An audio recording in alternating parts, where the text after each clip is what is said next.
চাকরি বহাল থাকছে। কলকাতা হাইকোর্টের ডিভিশন বেঞ্চের এই রায় দেওয়ার পরেই হাঁপ ছেড়ে বাঁচল ৩২,০০০ প্রাথমিক শিক্ষকের পরিবার। উল্লাস আর উচ্ছ্বাসে ফেটে পড়লেন শিক্ষকরা।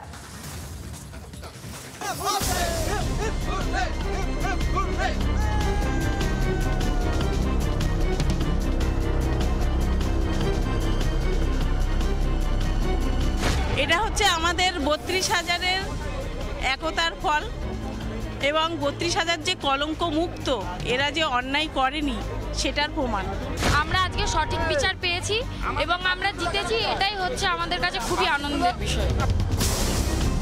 প্রাক্তন বিচারপতি অভিজিৎ গাঙ্গুলির রায় খারিজ কলকাতা হাইকোর্টে। ৩২,০০০ শিক্ষকের চাকরি বহাল। 2014 সালের টেটের ভিত্তিতে 2016 সালে প্রাথমিক শিক্ষক নিয়োগ হয়েছিল। প্যানেলে একাধিক অনিয়মের অভিযোগ ওঠে, জল গড়ায় হাইকোর্টে।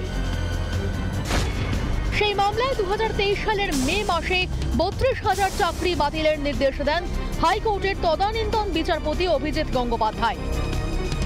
পরবর্তীতে সেই মামলা সুপ্রিম কোর্ট ঘুরে ফেরত আসে হাইকোর্টে। বুধবার বিচারপতি তপব্রত চক্রবর্তী এবং বিচারপতি ঋতব্রত কুমার মিত্র জানিয়ে দিলেন, বহাল থাকছে 32,000-এর চাকরি। আদালতের পর্যবেক্ষণ, দীর্ঘ 9 বছর চাকরি করার পর বাতিল করলে তাদের পরিবারের ওপর বিরূপ প্রভাব পড়বে। বিচারের মতো করবে, বিচারকে আমরা শ্রদ্ধা করি। সুতরাং আমি সবচেয়ে খুশি যে আমার চাকরিরত ভাই বোনেরা তাদের চাকরিটাকে সুরক্ষিত করতে পেরেছে, বিচাররা জাস্টিস পেয়েছে এবং তাদের পরিবারগুলো সেভ হয়েছে। কথায় কথায় কোর্টে গিয়ে চাকরি খেয়ে নেওয়া, এটা তো ঠিক নয়। আমাদের চাকরি দেওয়া দরকার, খেয়ে নেওয়া দরকার। চাকরি বহাল থাকলেও একটি বিষয় কিন্তু স্পষ্ট, দুর্নীতি হয়েছে। এদিনের রায় আদালতও জানিয়ে দিয়েছে, দুর্নীতির মামলার তদন্ত যেমন চলছে তেমন চলবে। প্রথম মামলা দায়ের করেছিলেন যে প্রাথমিকে দুর্নীতি যে হয়েছে সেটাও তো আদালত বলল।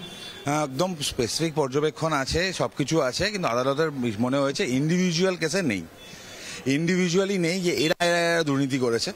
যদি এটাই লজিক হয় তাহলে 26,000-ও বাতিল হওয়া উচিত ছিল না, তাই না? তার এগেনস্টে আমার অ্যাপিলের জায়গা আছে, অ্যাপিলটা করা হবে। এই জায়গা থেকে জিজ্ঞেস করবো, শীর্ষ আদালতের দ্বারস্থ হবে? অবভিয়াসলি হবো। আদালত মনে করেছে যে ৩০,000 চাকরি যারা তাদের পরিবারে কি হবে, এতদিন কাজ করছে, এই আবেগটাই বেশি কাজ করেছে, অন্যান্য বিষয়টা অত গুরুত্ব পায়নি, সেই জন্য আদালত রায় দিয়েছে। যোগ্যদের চাকরি বহাল থাকতো এবং আমরা যারা বঞ্চিত চাকরি প্রার্থী তারা সেই জায়গা থেকে যদি আমরা এগিয়ে আসতে পারতাম তাহলে হয়তো একটা ভালো বিকল্প ব্যবস্থা হতে পারতো। এবার বিচার ব্যবস্থার উপর তো আমরা প্রশ্ন তুলতে পারি না, আমরা হয়তো উচ্চতর আদালতে সেই বিষয়টা নিয়ে মুখ পড়ার কথা ভাববো। এদিনের রায়ের দিকে তাকিয়েছিলেন সকলেই। 32,000-এর চাকরি থাকবে কিনা প্রশ্ন উঠছিল, তবে শেষ পর্যন্ত কারো চাকরি বাতিল করল না আদালত। রিপাবলিক বাংলা। নানা ধরনের কন্টেন্ট দেখার জন্য লাইক করুন, শেয়ার করুন আমাদের ফেসবুক পেজ, সাবস্ক্রাইব করুন আমাদের ইউটিউব চ্যানেল। পাশাপাশি অন্যান্য ব্রেকিং নিউজের জন্য অবশ্যই চোখ রাখুন রিপাবলিক বাংলায়।